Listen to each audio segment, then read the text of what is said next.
आज की मेहनत तुझे कल पहचान देगी, कि तेरी आज की मेहनत तुझे कल पहचान देगी। हर वो लंबी रात जो तूने मेहनत करके बिताई है, वो तुझे कल जरूर उसका इनाम देगी। Students, easy physics bye Hitendra Jain classes में आप सभी का स्वागत है। आज हम आपको विभवमापी के साथ संबंधित कुछ सावधानियां, विभवमापी का मानकीकरण और सुग्राहिता के बारे में हमारी इस वीडियो लेसन नंबर 6 विद्युत परिपथ पार्ट नंबर 6 में आपको हम बताएंगे। स्टूडेंट्स, वीडियो को आगे बढ़ाने से पहले हम आपको सजेस्ट करते हैं कि यदि आपने हमारे चैनल को अभी तक सब्सक्राइब नहीं किया है तो सब्सक्राइब ज़रूर कीजिए, जिससे आप हमारी नई नई वीडियो को प्राप्त करते रहें।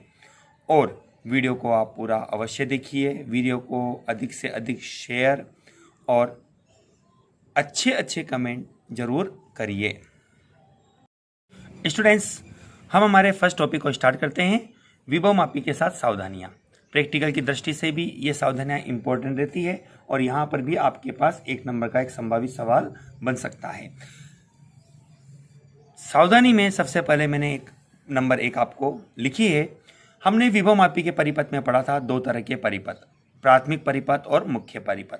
प्राथमिक परिपथ को हमने बैटरी, कुंजी और धारा नियंत्रक को श्रेणी क्रम में जोड़कर हमने प्राथमिक परिपथ का निर्माण किया था।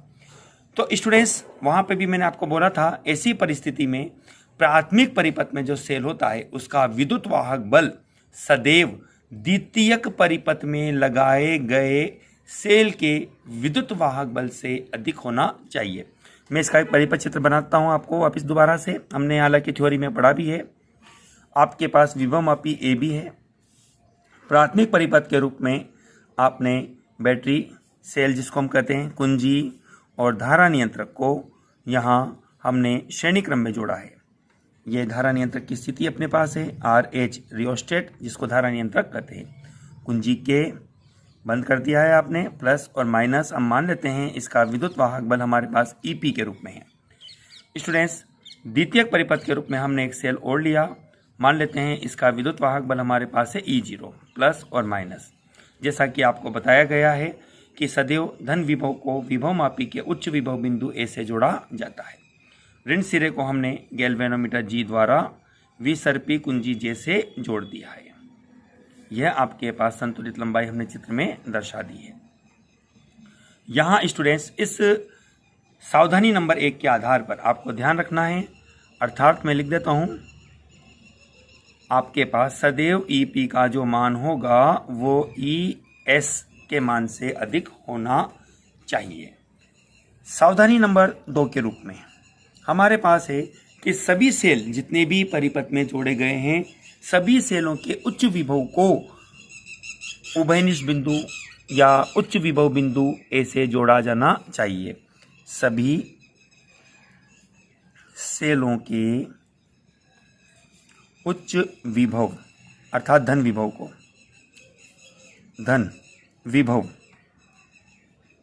को विभवमापी के उच्च विभव बिंदु A से जोड़ा जाना चाहिए। नंबर 3 सावधानी आपके पास बनती है। स्टूडेंट्स, 3 सावधानी क्या कहती है? ध्यान दीजिए कि संतुलित लंबाई जो आप पढ़ते हैं, जैसे कि इस चित्र में ये संतुलित लंबाई आपने ज्ञात की है, सदैव उच्च विभव से ही प्रारंभ की जानी चाहिए। संतुलित लंबाई सदैव उच्च विभव के सिरे A से मापी जानी चाहिए। नंबर 4 में हम कहते हैं कि विभवमापी का जो तार होता है वो एक समान होना चाहिए, अन्यथा विभव प्रवणता का जो मान होगा अलग अलग जगह पर भिन्न भिन्न प्राप्त होगा या एक समान नहीं होगा। हम कहते हैं कि विभवमापी तार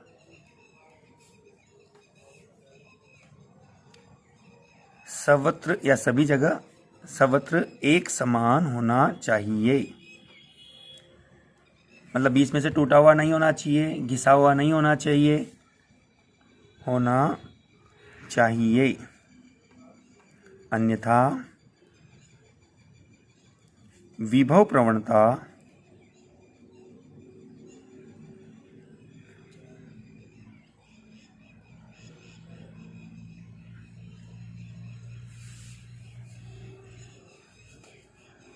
सभी जगह नियत नहीं होगी।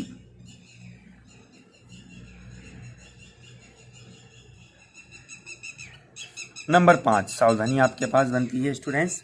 नंबर 5 के रूप में हम कहते हैं कि विभवमापी में धारा अधिक समय तक प्रवाहित नहीं होनी चाहिए। ये हमने आपको पहले भी बताया है, क्योंकि किसी भी विद्युत उपकरण हो, चाहे इलेक्ट्रॉनिक्स में कोई भी विद्युत उपकरण हो, आप विद्युत धारा को अधिक लंबे समय तक प्रवाहित नहीं करना चाहिए, क्योंकि अधिक लंबे समय तक धारा प्रवाह करने से तार गर्म हो जाता है, जिससे उसका प्रतिरोध परिवर्तित हो जाता है। तो हम यहाँ के लिख देते हैं इस बात को, विभवमापी में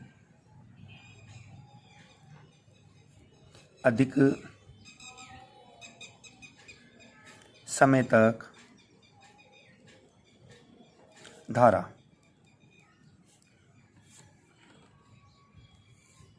प्रवाहित नहीं करनी चाहिए, क्योंकि तार गर्म होकर ऊष्मा उत्सर्जित करता है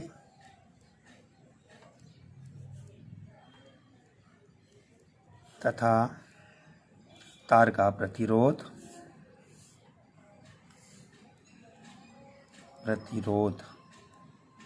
परिवर्तित हो जाता है।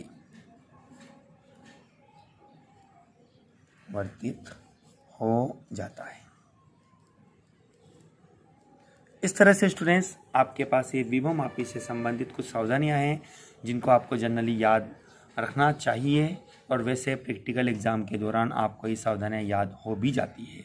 हम इसमें एक सावधानी और नंबर 6 के रूप में लिख सकते हैं कि विसर्पी कुंजी या जोकी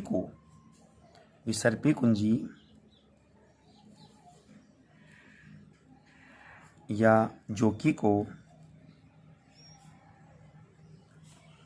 विभवमापी के तार पर रगड़ना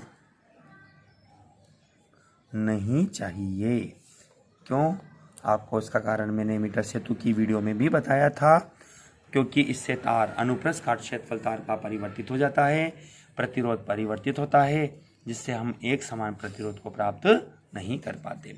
स्टूडेंट्स, अब हम विभवमापी से संबंधित 2 महत्वपूर्ण परिभाषाएं जो 1 नंबर के एक संभावित सवाल के रूप में आपके पास रहती है, विभवमापी का मानकीकरण और सुग्राह्यता के बारे में पढ़ेंगे। पहले मैं आपको इनके बारे में समझाऊंगा, फिर मैं आपको इसके रिटर्न नोट्स के रूप में प्रस्तुत करूंगा। स्टूडेंट्स, मैंने आपको यहाँ पर विभवमापी के मानकीकरण और उसकी सुग्राह्यता के बारे में अपने नोट्स प्रस्तुत किए हैं। विभवमापी का मानकीकरण, सबसे पहले हम पढ़ते हैं मानकीकरण क्या होता है। देखिए स्टूडेंट्स, जैसा कि आपको जानकारी है, हम विभवमापी के परिपथ निर्माण में 2 तरह के परिपथ व्यवस्था को बनाते हैं, एक प्राथमिक परिपथ और एक होता है द्वितीयक परिपथ। प्राथमिक परिपथ के रूप में हम बैटरी, कुंजी और धारा नियंत्रक को जोड़ते हैं, और द्वितीयक परिपथ के रूप में हम जो भी विद्युतीय उपकरण हमें दिया जाता है, जिसकी व्यवस्था अनुप्रयोग के आधार पर हमें ज्ञात करनी होती है, उसको हम द्वितीयक परिपथ के रूप में यहाँ पर शामिल करते हैं। लेकिन अभी हम मानकीकरण की प्रक्रिया को पढ़ने के लिए हमने आपके सामने यहाँ एक चित्र बनाया है।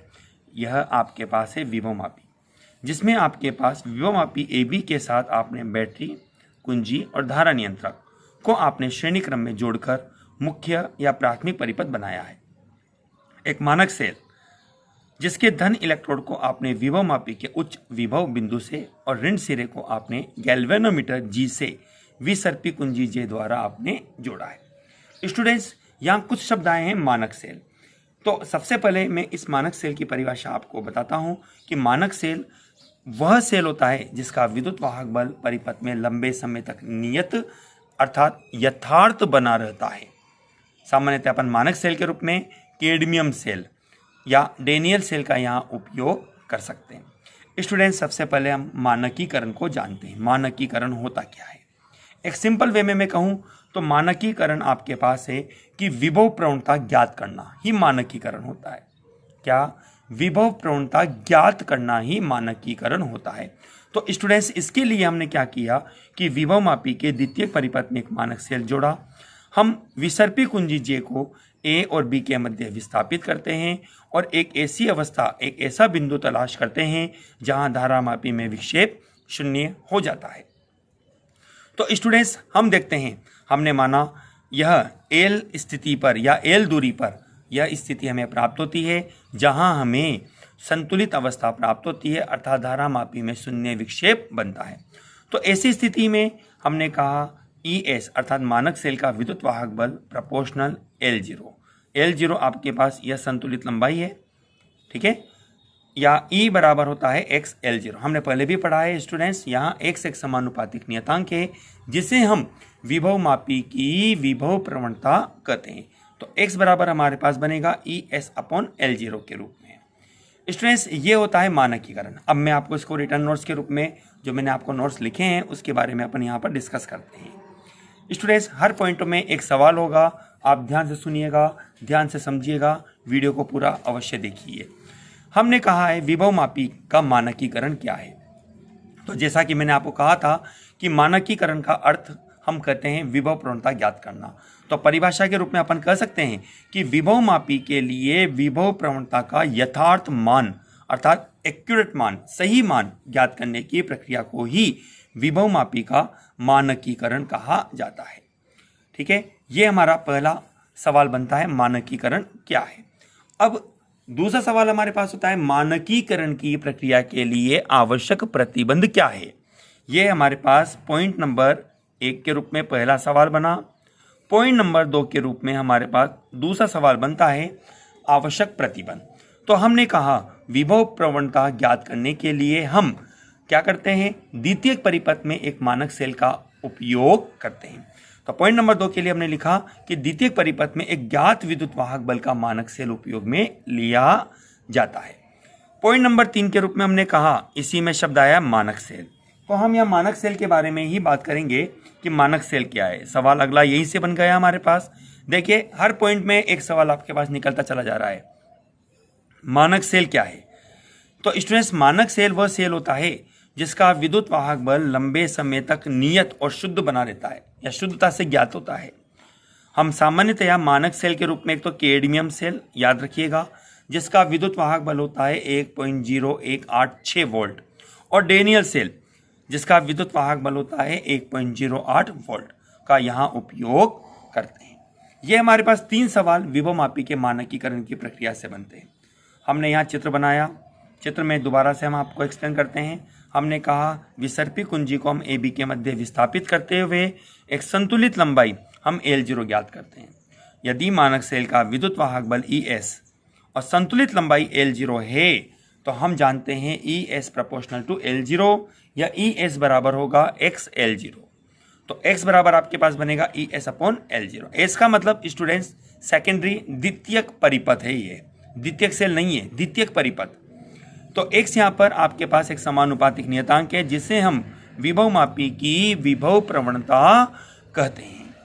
स्टूडेंट्स, इस तरह से आपके पास विभवमापी द्वारा मानकीकरण की प्रक्रिया को कंप्लीट किया जा सकता है। स्टूडेंट्स, अगला टॉपिक अपने पास है विभवमापी की सुग्राहिता। सुग्राहिता जिसका एक सामान्य अर्थ होता है सूक्ष्मग्रहिता, मतलब सूक्ष्म से सूक्ष्म पाठ्यांक भी शुद्धता से ज्ञात करना, यही विभवमापी की सुग्राहिता कहलाती है। तो स्टूडेंट्स, हम इसे अपने नोट्स के रूप में कैसे और किस तरह से प्रदर्शित करेंगे और यहाँ संभावित सवाल क्या होगा इसको आप यहाँ पर नोट करेंगे। देखिए, जैसा अभी मैंने आपको कहा, विभव मापी की सुग्राह्यता। सुग्राह्यता से अर्थ आपके पास होता है कि अल्प विद्युत वाहक बल या विभवांतर मापन को विभव मापी के द्वारा शुद्धता से मापा जा सके। तो स्टूडेंट्स, नोट्स के रूप में अपन इस बात को कह सकते हैं, सुग्राह्यता से तात्पर्य है कि अल्प विद्युत वाहक बल या विभवांतर मापन को विभव मापी के द्वारा शुद्धता से मापा जाए, यही विभव मापी की सुग्राह्यता कहलाती है। आपका सवाल नंबर 1 बनता है स्टूडेंट्स। ये हम नंबर 2 के रूप में यहाँ पॉइंट के रूप में कहते हैं कि आपके पास हो सकता है सवाल यूं कहते हैं कि विभव मापी की सुग्राह्यता किस भौतिक राशि पर निर्भर करती है। तो आपका आंसर बनेगा कि विभव मापी की सुग्राह्यता विभव प्रवणता पर निर्भर करती है। ठीक है, अब यूं भी हो सकता है कि सुग्राह्यता किस तरह से निर्भर करती है, तो आपको जवाब देना है कि विभव प्रवणता जितनी कम होती है, विभव मापी द्वारा मापा गया पाठ्यांक उतना ही अधिक परिशुद्ध या शुद्ध होता है। ठीक है, तो विभव प्रवणता जितनी कम होगी, हम ये भी कहते हैं कि विभव मापी की सुग्राह्यता उतनी ही अधिक होगी। ठीक, अब विभव मापी की सुग्राह्यता को बढ़ाने के लिए हम क्या करें, सुनिए। हम विभव मापी की सुग्राह्यता को बढ़ाने के लिए विभव मापी की तार की लंबाई एल में वृद्धि करते हैं। इसीलिए विभव मापी में अधिक लंबाई के तार का यहाँ उपयोग किया जाता है। मैंने आपको ध्यान होगा विभव मापी के बनावट की वीडियो में आपको बोला था कि विभव मापी में हम सामान्यतया 10 मीटर लंबाई के तार का उपयोग करते हैं। आप यहाँ 10 मीटर से कम या 10 से ज़्यादा तार का उपयोग भी कर सकते हैं। ठीक है, लेकिन हम चाहते हैं कि विभव मापी की विभव प्रवणता ज्ञात करने के लिए आपके द्वारा लंबाई अधिक से अधिक ली जाए। विभव प्रवणता जितनी कम बनेगी, विभव मापी की सुग्राह्यता का मान उतना ही अधिक आपको प्राप्त होता है। ठीक है, तो ऐसी अवस्था में हमने कहा कि इसके लिए आप क्या करें, तो हमने पहले पॉइंट के रूप में बोला है आपको विभव मापी के तार की लंबाई एल में वृद्धि की जाती है। पॉइंट नंबर 2 के रूप में हम कह सकते हैं कि प्राथमिक परिपथ में जो धारा का मान होता है उसे कम कर दिया जाए। स्टूडेंट्स, ध्यान रखिएगा, हम पहले पॉइंट को तो ज़्यादातर उपयोग में लेते हैं, लेकिन नंबर 2 पॉइंट का यहाँ ज़्यादा उपयोग नहीं किया जा सकता, बल्कि मैं तो सजेस्ट आपको करता हूँ कि इस पॉइंट का यहाँ उपयोग करना ही नहीं चाहिए, क्योंकि यदि आपने प्राथमिक परिपथ में धारा का मान कम कर दिया तो आपके द्वारा विभव मापी के तार पर समान विभव या समान धारा प्रवाहित नहीं हो पाती है, जिससे कि आपके द्वारा जो पाठ्यांक पढ़ा जाएगा उसमें त्रुटि उत्पन्न हो सकती है। तो इसके लिए हम कहते हैं कि आप प्राथमिक परिपथ से तो धारा का मान अधिक रखिए, लेकिन आप विभव मापी के तार की लंबाई में यहाँ वृद्धि कर दीजिए। स्टूडेंट्स, माध्यमिक शिक्षा बोर्ड एग्जाम में ये एक सवाल आया हुआ है, विभव मापी में अधिक लंबाई के तार का उपयोग क्यों किया जाता है। जैसा कि अभी मैंने आपको बोला भी है कि विभव मापी की सुग्राह्यता का अर्थ है सूक्ष्म ग्रहीता। हम चाहते हैं कि विभव मापी के द्वारा जो पाठ्यांक पढ़ा जाए वह शुद्ध हो। शुद्ध होने के लिए हम चाहते हैं कि विभव प्रवणता का मान आपके द्वारा कम से कम प्राप्त हो सके। तो हम इसके लिए क्या करें, तो विभव मापी की सुग्राह्यता के लिए आवश्यक है कि विभव प्रवणता कम से कम आपके द्वारा प्राप्त होनी चाहिए। इसके लिए हम क्या करते हैं, संतुलित लंबाई को अधिक रखते हैं। हम संतुलित लंबाई जितनी अधिक होती है, विभव प्रवणता का मान उतना ही कम होगा। क्यों होगा, क्योंकि आपको अच्छी तरह से पता है कि E बराबर होता है XL, या आपके द्वारा बनता है X बराबर E/L। तो हम जानते हैं कि L व्युत्क्रमानुपाती बनता है विभव प्रवणता के। तो विभव प्रवणता अधिक होगी, संतुलित लंबाई अधिक होगी, तो विभव प्रवणता स्वतः ही हमारे पास कम हो जाती है। इसलिए विभव मापी में अधिक लंबाई के तार का यहाँ उपयोग किया जाता है। स्टूडेंट्स, आई होप, मुझे लगता है कि आपको हमारी वीडियो अच्छी लगी होगी।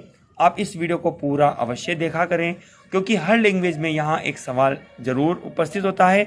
आप इनको अपनी कॉपी में नोट भी करिए।